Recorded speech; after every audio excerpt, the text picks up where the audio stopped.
We came here in 1944 not as conquerors, but as liberators for the people of France who were oppressed and under rule of the Nazi army.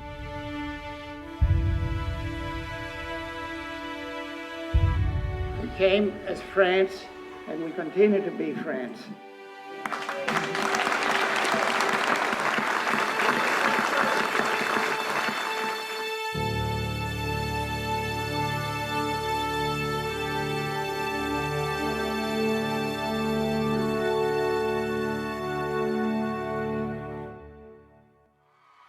It's been 70 years since the end of World War II. Some of the soldiers that survived that war are still with us today. For all those years since the war, they've gone about their lives, with most of us never knowing much, if anything, about what these men personally saw or experienced during the war. It's hard to picture these gentle, older men in life and death combat struggles under the severest of physical conditions. But for the former members of the 1st Special Service Force, an elite, highly trained, and highly conditioned group of soldiers, no unit was more successful or effective at terrifying and eliminating the enemy. In 1942, they became the first combined Canadian and U.S. fighting unit, and due to their blackened faces for night raids and their heavy kill rate, the Germans referred to them as the Black Devils. Today, the 1st Special Service Force Association, consisting mostly of veterans and family members, organizes trips back to the battlegrounds of Europe, where the Black Devils fought to liberate those people in the name of freedom.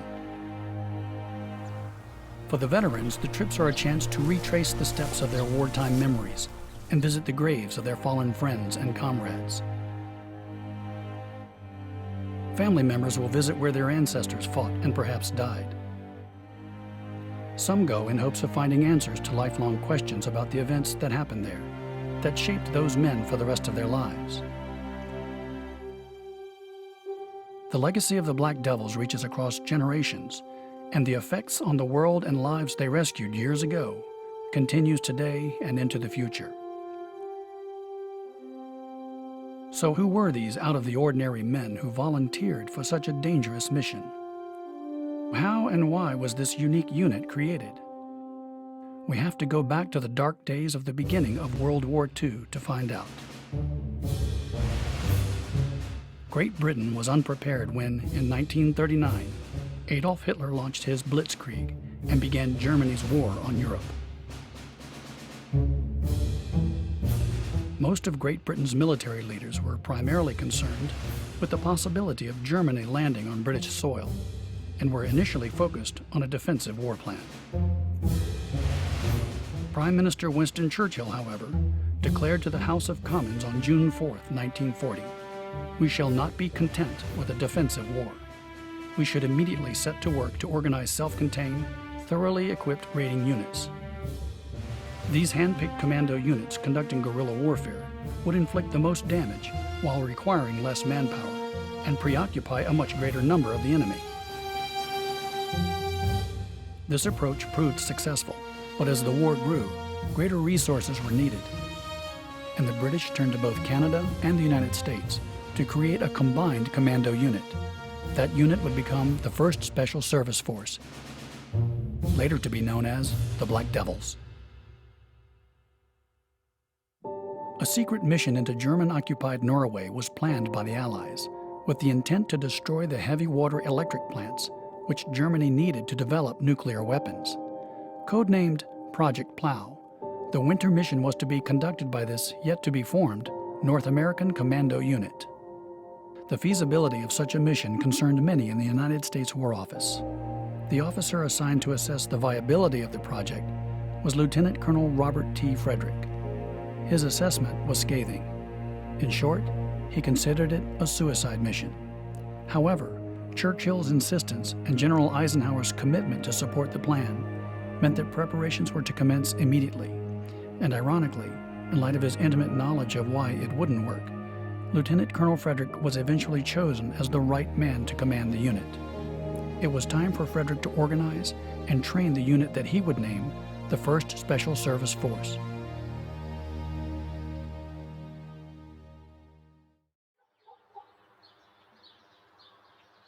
I joined the active army in 1940. I served with the infantry regiment till 1942. I was with the Hamilton Regiment, and when we went into our advanced training, we were transferred to a place called Valcartier, Quebec, which was in the heart of French Canada. I joined what was called the Army Air Corps, and I was stationed at Brooksfield, San Antonio. And eventually I completed the basic course of parachute packing. On the bulletin board appeared this message one day about joining the force and volunteering for the force. The selection guidance was to recruit tough, young, capable volunteers who were resilient, independent, aggressive, self-reliant, and could undertake hard physical conditions and endure harsh environments, and not only survive, but thrive. I think about 80% of the people in the regiment put their name down to get out of Valcartier. And unfortunately for them, they didn't make it. There was only 3 of us got out. June of 1942, I was called into the personnel office at the base, and they said, there's an opening, I can't tell you where or where it's going to be, but they're looking for parachute riggers. To be blunt, I have signed up to go to war. And it looked or appeared to me that if I stayed with the Midland Regiment, I would never get to war. And here was an opportunity to do what I wanted to do. So I volunteered for this special unit. And boy, I went to war.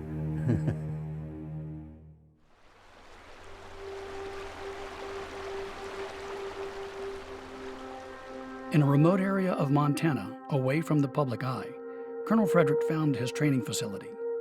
He chose Fort William Henry Harrison near Helena, Montana. Colonel Frederick considered the rocky, mountainous terrain and cold winter climate ideal training conditions for the secret mission to Norway. Once the decision had been made, operations commenced to redesign Fort William Henry Harrison and begin bringing soldiers there for training.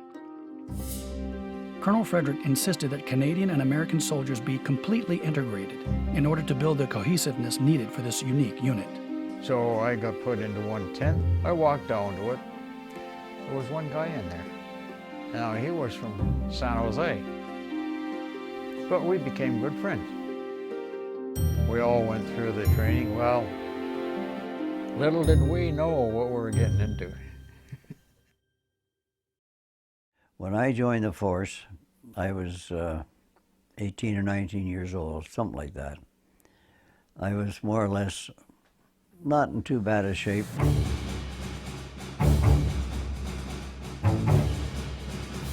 Then my whole world changed. When they came to Helena with the accelerated schedule that they had to follow in order to prepare for their initial mission of jumping into Norway, physical conditioning was one of the key elements of that. The training was rough and tough and fast.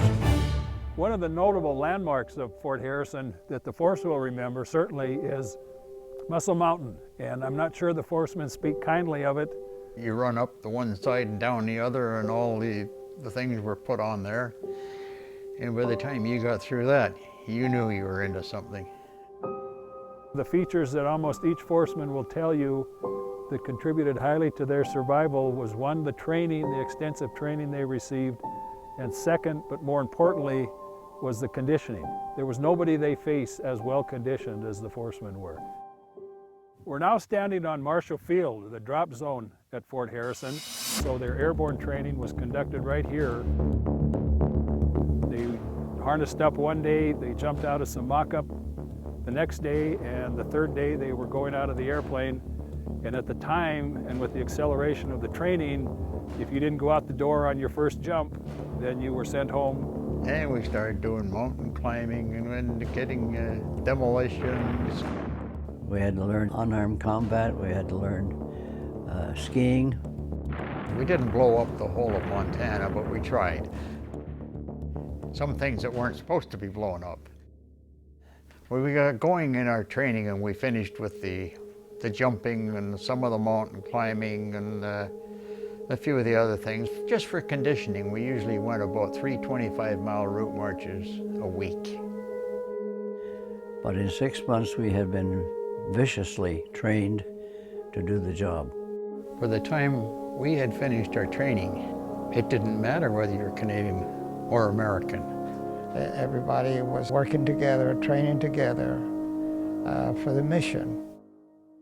In the midst of all this preparation, however, came unexpected news. All of a sudden discovered what we're training for was no longer going to be done.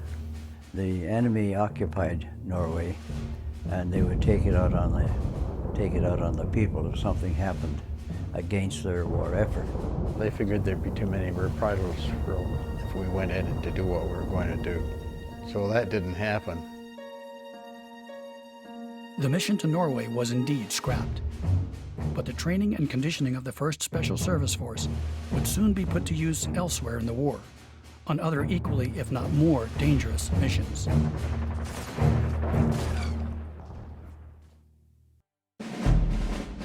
Despite Colonel Frederick's goal of maintaining a low profile, word soon spread of the special unit training at Fort Harrison, and many of the young women in town were especially eager about the presence of so many new prospects. Oh, I thought it was a smorgasbord. All these beautiful soldiers.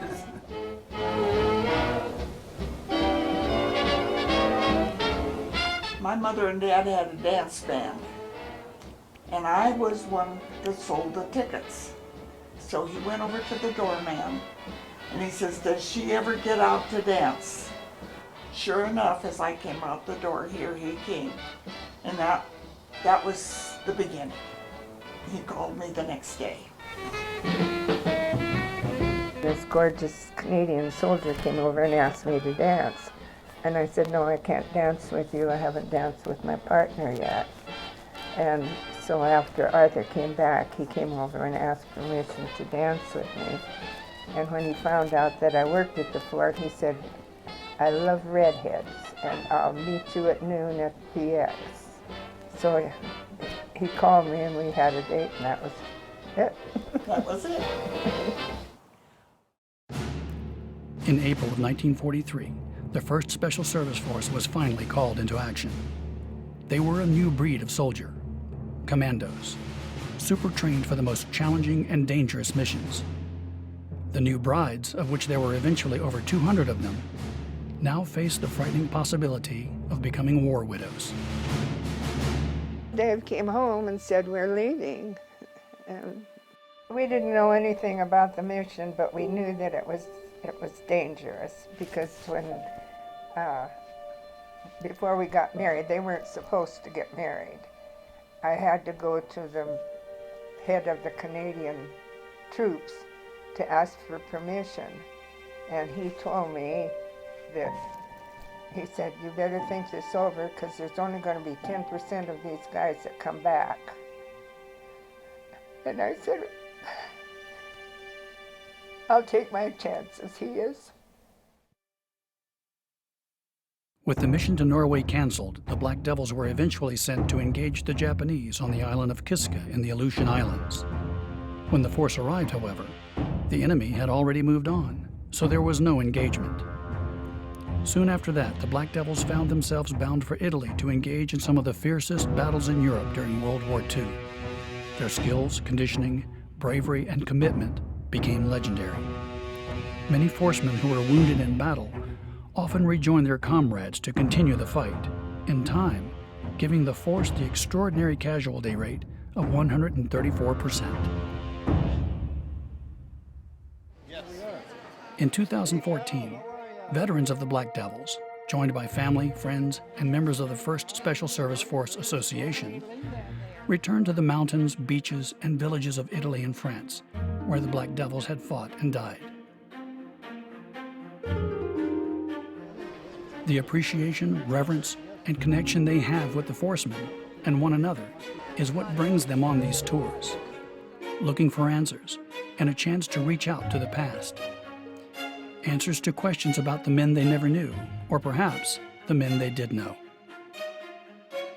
But I had my questions. I had things that I was searching for, but everybody has a question, many questions. And the more you come over here, that the people that join these tours, who do find the answers here.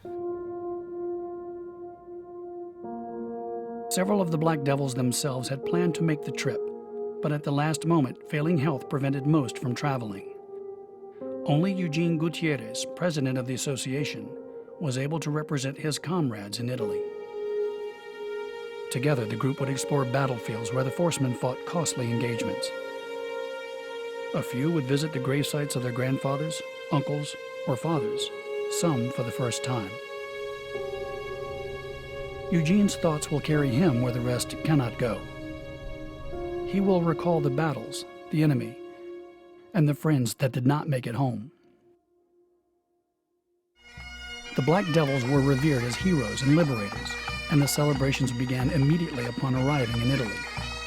The first was a parade through the village of Mignano at the foot of Monte la Defensa, the site of the Black Devils' first legendary battle of World War II.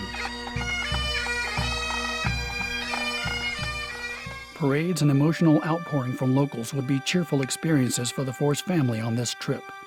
Town after town would open their arms to the 1st Special Service Force Association.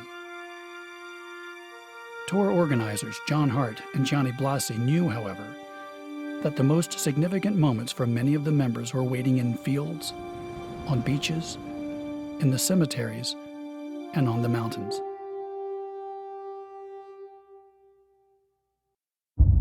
Dad was 2nd Company, 2nd Regiment. 2nd Regiment was the 1st unit up La Defensa.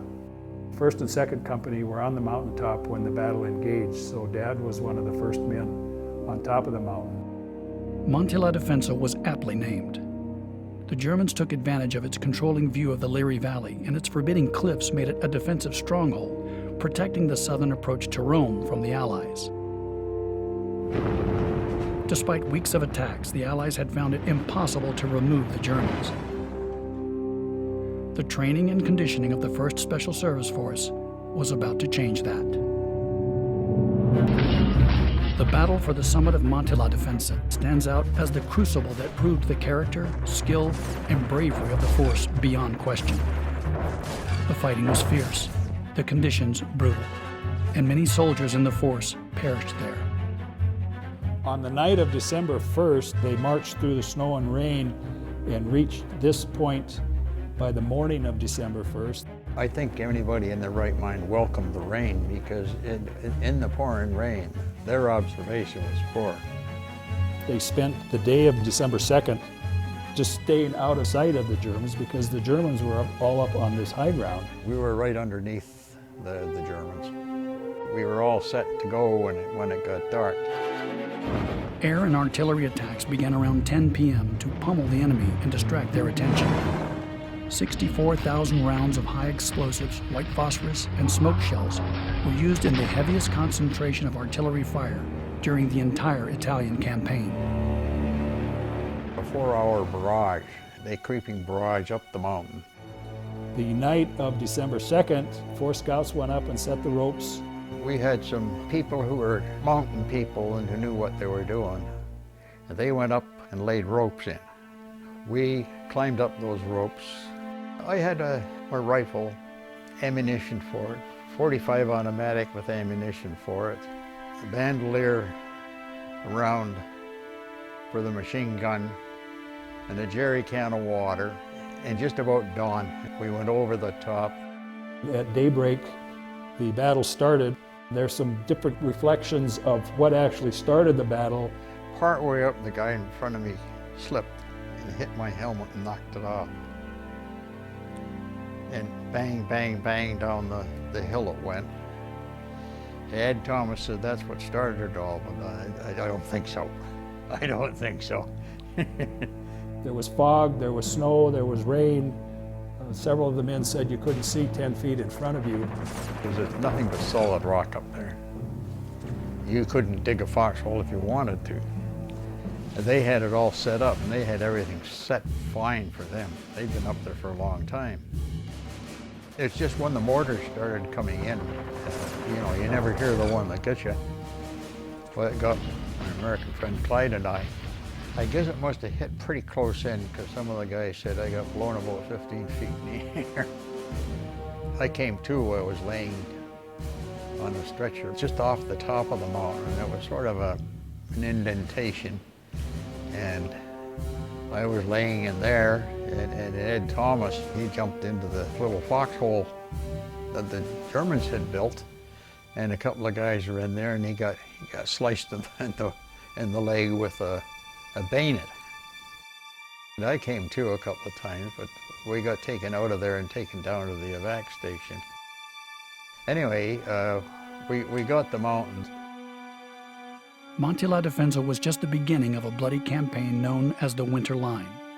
For the force, there would be more mountains, more fighting, and more casualties. The force went into the mountains on December 3rd of 1943, came out of the mountains on January 17th of 1944. 1,800 men, 3 regiments of 600 each, went into the mountains, and fewer than 500 were taken out of the mountains 6 weeks later.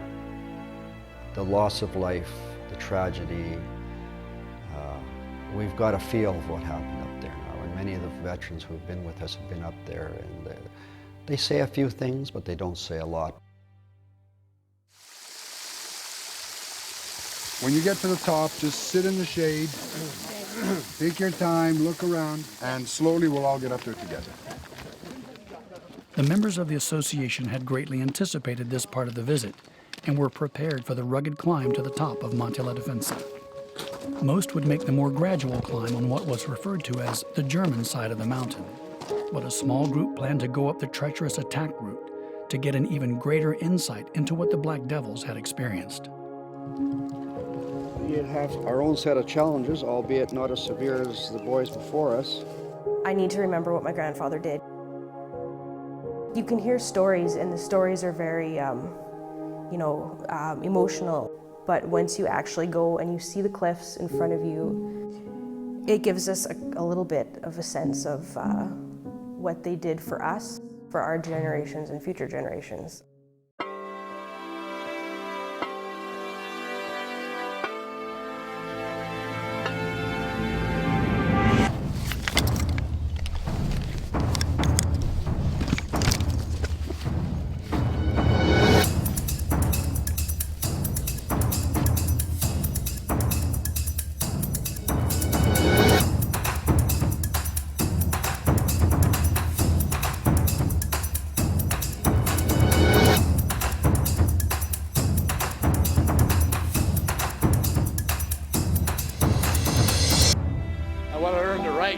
Play my pipes, the men of the 1st Special Service Force and their families. And this is nothing compared to what they did.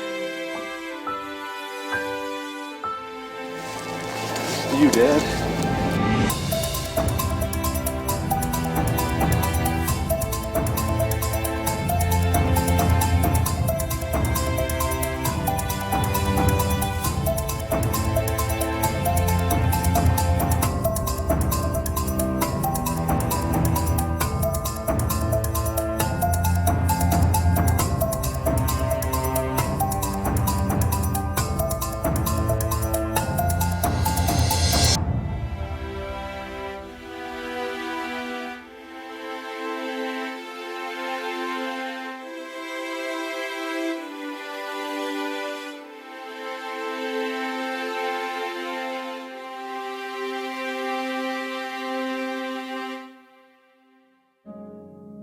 Whether they were paying respect, wanting to connect, or looking for answers, everyone had personal reasons for making the climb.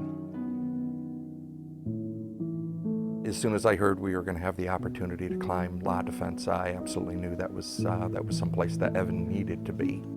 And he needed to be there for a couple of reasons. Evan was born with a condition called agenesis of the corpus callosum. So he hasn't been placed into any one particular syndrome. He has a variety of other anomalies as well at birth. And so that has left Evan, despite the fact that he's 24 years of age, he's developmentally probably around the age of a 9 or 10-month-old. So he requires full care, and he's unable to walk on his own as well. The Germans were defending a Nazi doctrine, and part of that doctrine had no place for Evan. When we visited that museum in Italy and we saw the information on the extermination camps that the Nazis had, one of the, if not the first panel in that museum discussed the Nazis' view on people with special needs and disabilities. Evan wouldn't have had a life under the Third Reich. He was disposable. He meant nothing. His life meant nothing. So to bring him up to Mount La Defensa, to me was very symbolic.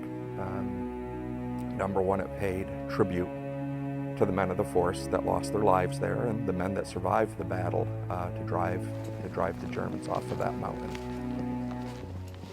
And the force was good at fighting those battles and driving the Germans out of their holes. But that doctrine is something that each one of us needs to fight, and to fight for those who can't fight for themselves, and demonstrate that every person has value, despite what disabilities they might have. So when I brought Evan on the top of Mount La Defensa, that's exactly what I was thinking of. He needed to be there almost more than the rest of us needed to be there to show what's possible with a person with disabilities and to show the Germans how wrong they were.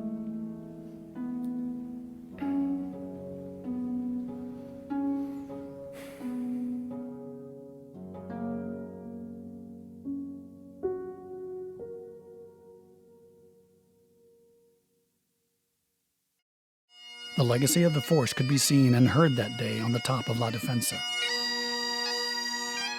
The climb had given loved ones a chance to connect to the lives of those soldiers in a personal way. Some people were beginning to understand and find answers for the first time.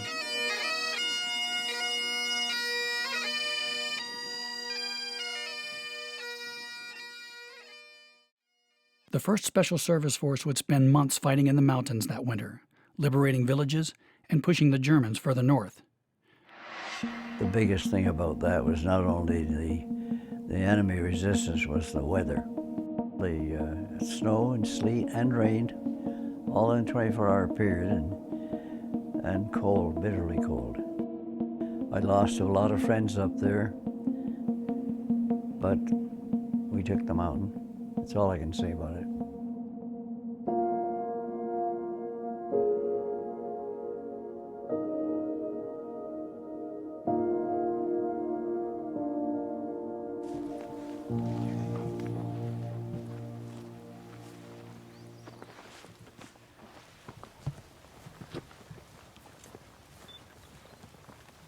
We lost many of our very brave soldiers here. American blood and Canadian blood has been spilled. And I hope that we will continue to honor them and to recognize their sacrifice that they made for each one of us here present. This is our heritage, any way you look at it. As an American, as a Canadian, as an Italian, for those who come from far away, for those of us who live here, this place is sacred. T431.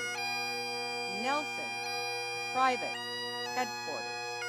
Palmer, Sergeant, 3-1. Perry, Captain, 2-3. Pierce, Major, Headquarters. Phillips, Sergeant, 5-1. Pike, Sergeant, 4-1. Fresno, T511. Price, Private 23.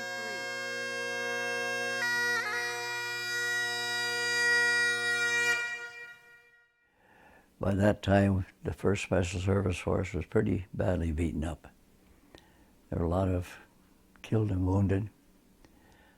But we had done the job that we'd been asked to do. We had taken a lot of offense on a few other mountains that the enemy had held.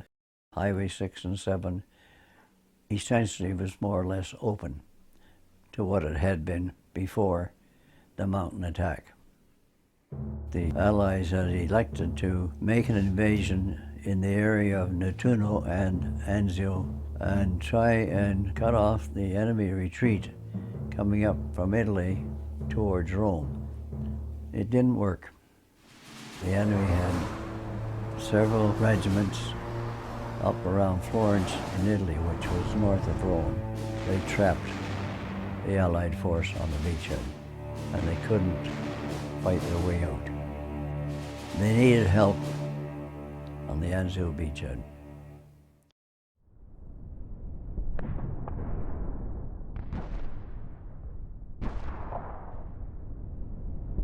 We stayed there for 99 days. We fought the Germans back. 99 days living on the ground is quite an experience. So we were very thinly spread throughout, yet we carried a big heavy load there. There was more action, I believe, in our quadrant or our area than the other divisions. Now, mind you, they did some damage. They had a lot of guns, big guns. Then they had a big gun that was mounted on railroad, which they would bring it out, use it, and then they would put the big artillery piece back into a cave to protect it from airplane bombings. And that's where the name Anzio Annie come from. They would target the farmhouses because they knew that that's where we were taking cover during the day. And the company headquarters was located in a farmhouse, so they blew it up, knocked us out of it. I have been told I was one of the last people coming out, and I came out in a ball of fire and jumped out the window. That weapon is now in America, fully recovered, fully rebuilt, and it is huge. It's a railway cannon, and it was huge. Gave us a bad time.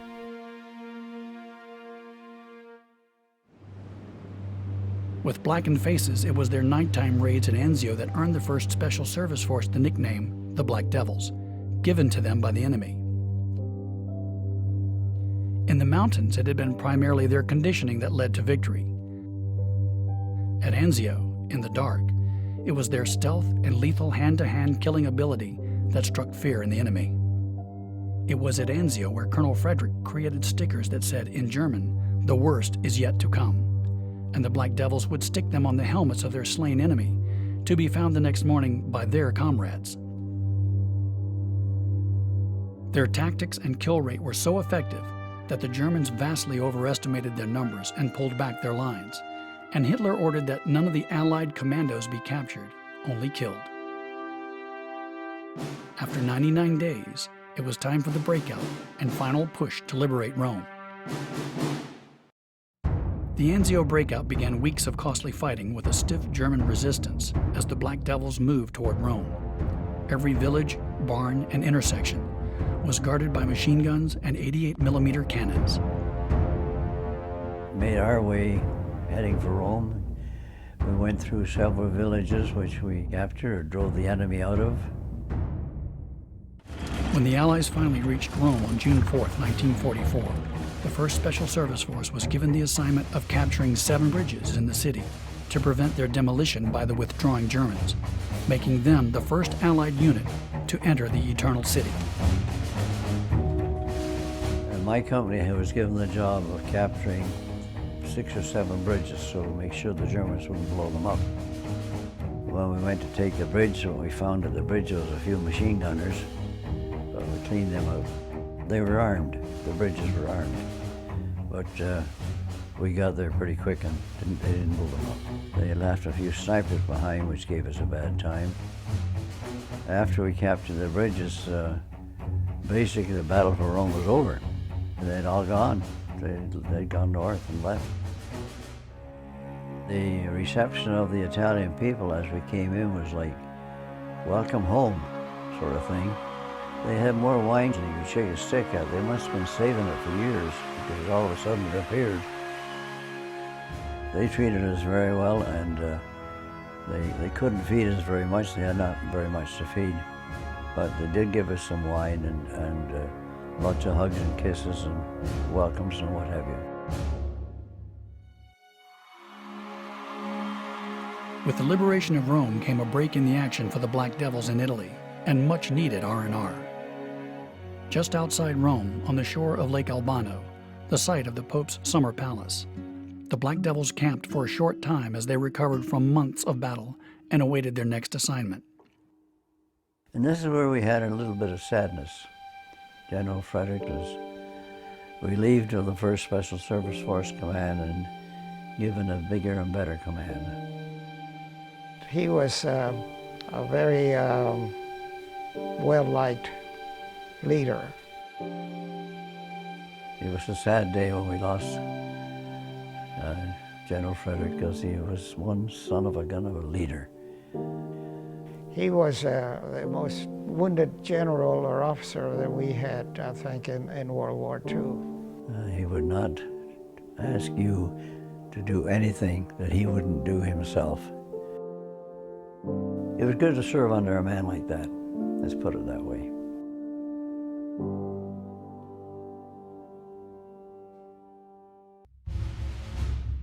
They pulled us back down to southern Italy and back into the training. Train the replacements, more replacements.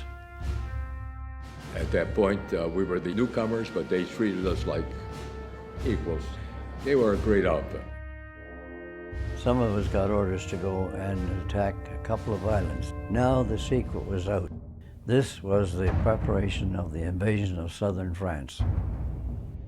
And then when we made the invasion of southern France, we went on by rubber boat off destroyers. First ones in. And the Navy weren't very kind. They didn't take us any closer than 1,000 yards to shore, so we had to paddle the rest of the way. We were very quiet, not to make any noise, for fear the Germans would be alerted. And they were completely caught by surprise. Within hours of the capture of the Hira Islands by the Black Devils, the main force consisting of the 7th Army Divisions landed on the mainland. The Devils joined them there and found themselves once again under the command of their original leader, Major General Robert Frederick, who, at the age of 37, was the youngest divisional commander in Europe. It was the beginning of what became known as the Champagne Campaign. Champagne Campaign was from Marseille all the way to Menton, including Monte Carlo and Nice and Grasse and all those towns in France. The tour group began their visit in France on June 6, 2014, the 70th anniversary of the landing at Normandy. Memorials, celebrations, and buried artifacts lay ahead as the escort led the way into the mountains.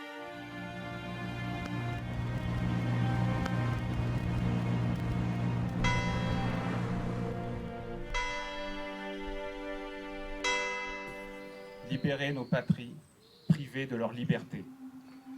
It is with much emotion that we welcome today those who jeopardize their youth coming from so far away to liberate our countries deprived from any basic freedom.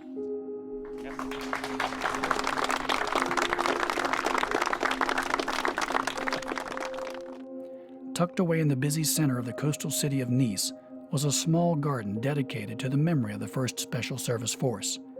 The placement of this familiar marker, as well as many of the others, was due primarily to the efforts of one man. Another man right here is a legend to many of us, and we're here to meet Raymond, and this is a very special day. Thank you very much. History has brought us here. Coming here has made us friends. We wish to continue what the men before us started. This is our duty now to carry on. Make it quick, because I'm 93. Okay. Raymond. I'm right. An incident happened in 1944 after you guys. The first 24 was 5 o'clock in the afternoon. 5 o'clock in the afternoon, special forces came through the area, and he's standing in the front yard with his wife, his mother and father, and himself. And an American in a Jeep drove up, and he had boxes of K rations in the back, and he says to Raymond, "Hi, you speak English? Can you talk?" And he says, "Yes, I speak a little," Raymond responded. And he said, "Well, here, take one of these." And he took this box of K rations and threw it on the ground, and it kept his family alive for the next 2 weeks. 3 days later, I enlisted, and I was volunteer to join the American Army. The American Army. 3 days later. So the most frustrating emotion that Raymond has had to deal with is gratitude, and he's tried to satisfy that by building these monuments and these plaques throughout this area. These people don't forget. Francois Hollande, the president of France, said yesterday the French will never forget, and believe me, they will never forget. Thank you.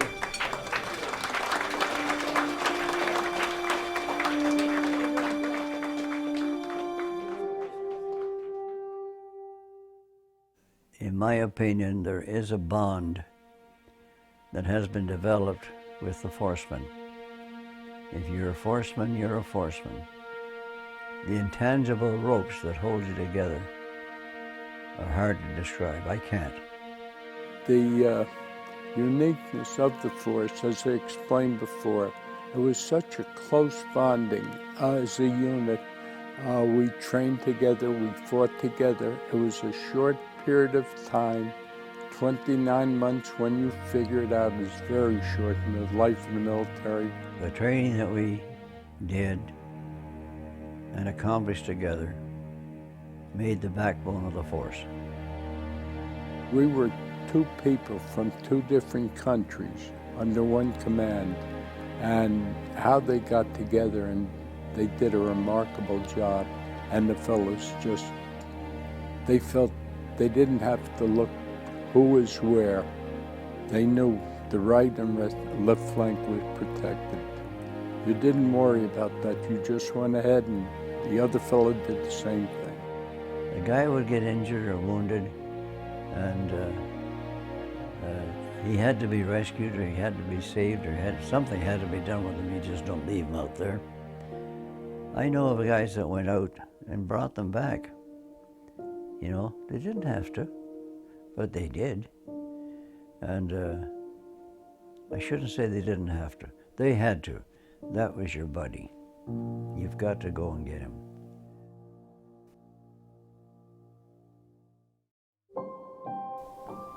I can visualize the members that are there that were killed in action, that were close to me.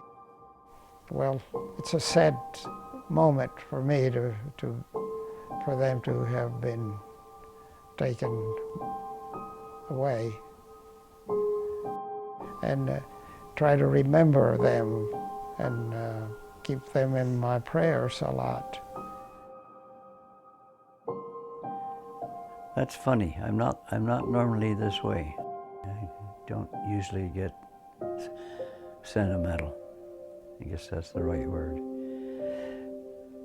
But it is very gut-wrenching to read a name on the stone who you were drinking with yesterday, so to speak.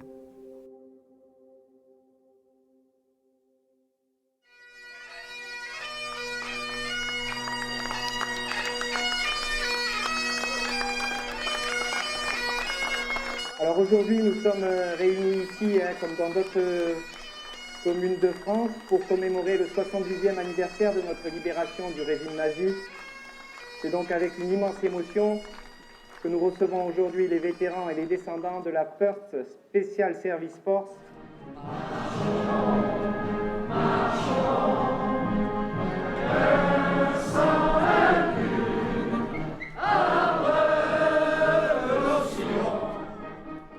We want to thank you for this beautiful plaque that you have made it in our honor of my brothers who fell here in the mountains of Pay, who spilled American and Canadian blood for the freedom of the people.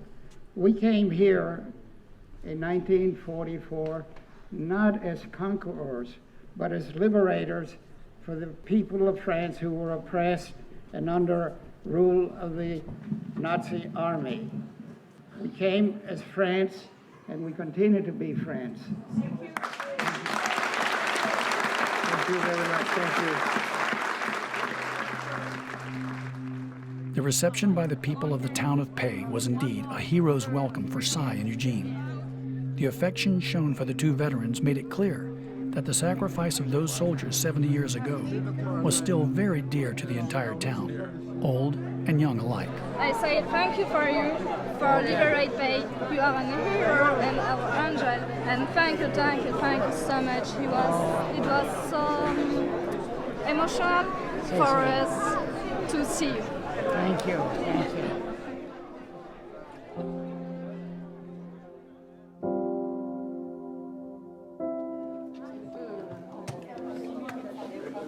We occupied this house that was the home of the postmaster, and we set up our communications under this floor.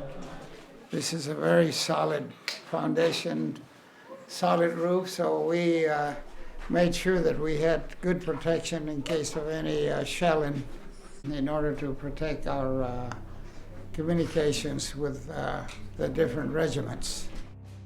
We were getting to the point where we were short of manpower. A lot of us were getting hurt and had been hurt. They took us back to the base camp, and they made the announcement they were going to break us up. And they did. December 5th, they brought us all back to Villanova Bay, and the force was disbanded. We were a well-trained unit. We had proven ourselves in battle. We knew we could do what we had to do, but they had no place for a small unit because they're talking about the Battle of a Bulge now and things like that. They wanted manpower. They wanted a lot of manpower, and little units were not much value. They assembled the unit on the plains, and they announced the force was going to be disbanded. They folded up the flags. The flags are out in display, of course. The order was given for the Canadians to form up on the Colonel, which we did. So now we have the Canadians here, and you have the Americans over here, and here's gaps in the line where the Canadians have been standing. And it literally happened that some of the Americans grabbed the guy when he went to go back to the Canadian Army and said, "Where are you going?" He says, "You don't go over there." He said, "Well, they got it." He said, "I'm Canadian." That's how much they had integrated. One didn't know whether he was American or Canadian. How about that? The Canadians did march off in style, the best they could. Mind you, they hadn't been obeying Canadian orders for a long time. They brought in a bunch of trucks, and they put the Canadians on the trucks, and away we went. And some of the Americans even ran after the trucks trying to, didn't want to see them go, which I appreciated very much. And that was the end of the 1st Special Service Force.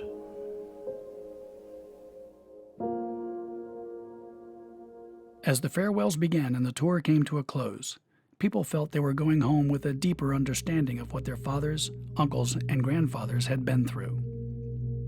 The Force family had learned much and grown closer. Their travels had given them a better understanding of the price paid by the men of the Force. Family members also knew the ongoing price lasted well beyond the war. When he first got back, anyway, we went to another dance. My folks were playing for it. And somebody set off some firecrackers, and he fell to the floor. Yeah, he did. He immediately dropped to the floor. Yeah. He was a little embarrassed by it, but it was a reflex that he did automatically. Those things around us that trigger our memory, whether it's a sound or a smell, or to see somebody's name on a headstone, or to be in a particular area on a battlefield that you were at 70 years ago, is going to is going to bring memories back to these veterans. When we go up to these hills and we see what they were up against, what went on in their souls, when we can grasp just a bit by being in those places, we are opening an area of understanding which otherwise we could not have.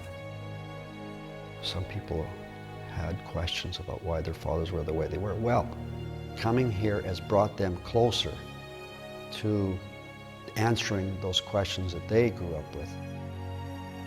It's been fascinating and wonderful too to be with other people who are going through their own process, sometimes of grieving, sometimes just of honoring their father, their uncle, their grandfather, and just to see the grandchildren and even the great-grandchildren is incredible.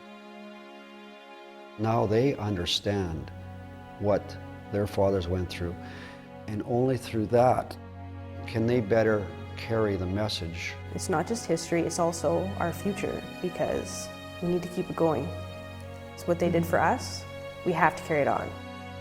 If we do not pass this heritage, this knowledge, this awareness of what it takes to establish democracy and to keep it alive, and what democracy does for us in our common day-to-day life, if we do not pass this bulk of wealth of ideas to the new generation, it will be as if all that fighting and all those sacrifices were done for nothing.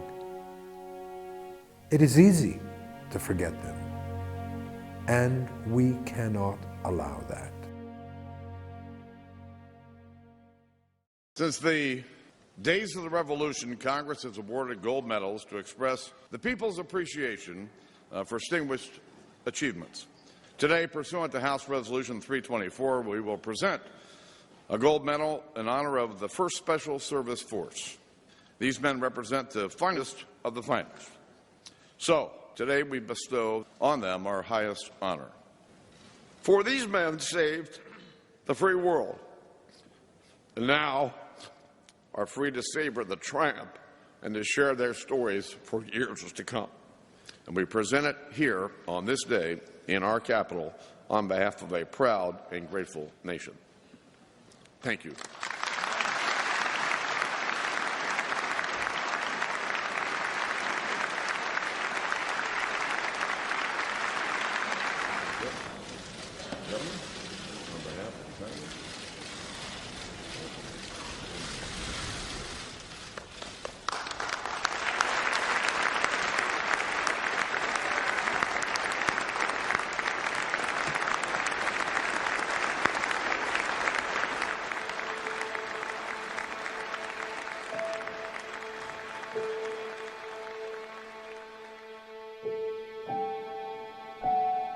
I'm proud that I was one of the 1st Special Service Force.